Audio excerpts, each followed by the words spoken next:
Okay, so I'm just going to go through how to do a little bit of a pelvic tilt. It's like a variation on a camel, but with this one what we're trying to do is keep the rib cage steady so that the pelvic tilt is isolated. Now you can do this freestanding, sort of like just on a regular mat, or you can do what I'm just doing here, which is a really good little extra help, which is to put your feet, so I haven't got the heels against the wall, just the toes against the wall, and it just helps to fix one part of the body, so it makes it a little bit easier to control the motion, so you can really focus more on what the upper body's doing.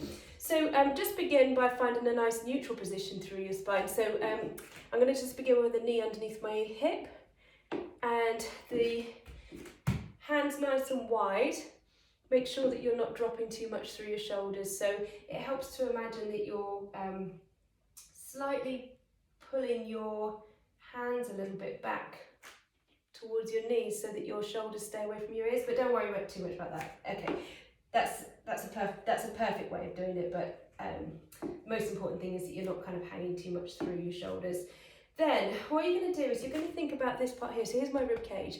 This doesn't really want to move whilst I'm doing this pelvic tilting exercise. So the motion I'm going for is this: tucking, then rolling forwards, tucking, rolling forwards. And can you see my hands here on my rib cage, showing that there's very little movement there. Okay, there's a tiny bit at the end, but mostly I'm just trying to stay very, very stable here. Okay, so if I take that hand away, this is what we're trying to do. Go slow and steady through that motion, really becoming familiar with isolating, tucking, rolling forwards, tucking, rolling forwards without the rib cage moving. Now we're going to find a neutral position. So I find it really helps to try and visualize the sit bones. And if you can think about those sit bones when you're tucking under, now they're pointing a bit more down in the direction of your heels. And then when you're rolled forwards, you're in the anterior tilt, it feels like they're pointing a little bit more up towards the top of the door. The neutral position is when they're pointing right behind you. Okay, so again, it will feel like there's a very gentle curve in your back. If I put this here, you can see that's my curve here. It's a very small curve, but it's not this deep curve. And again, naturally, you're going to feel like if your rib cage is being kept steady throughout it. When you come here, if you put your hand onto the bottom of the rib cage and another one here onto the bony bit at the front of your pelvis, you'll find that they're pretty much in a straight line.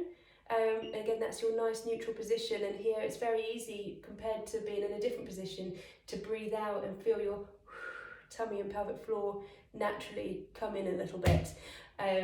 So that's a really nice thing to practice for becoming very aware of moving different body parts separate to each other, so that then when you're trying to find those nice alignments, firstly it's a lot easier to find neutral because you've had some practice in different positions of finding neutral, but secondly you're a bit more aware of how to keep the rib cage steady as you move your lower body, so that you're able to keep really connected and feel a bit more coordinated in that alignment.